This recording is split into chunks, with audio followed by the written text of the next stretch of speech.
The new O5. Jom kita tengok.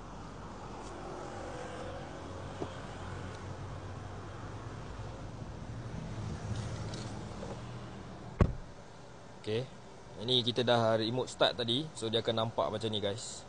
Remote mode, step on brake pedal to normal mode.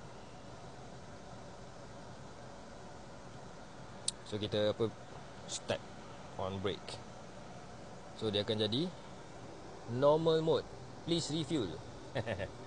So ini interior the new O5 guys, the new O5.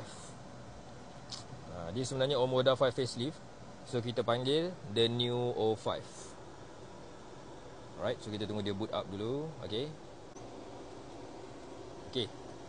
So saya nak cerita kat korang pasal satu features kat dalam the new O5 ni, ataupun semua kereta Chery ada features ni.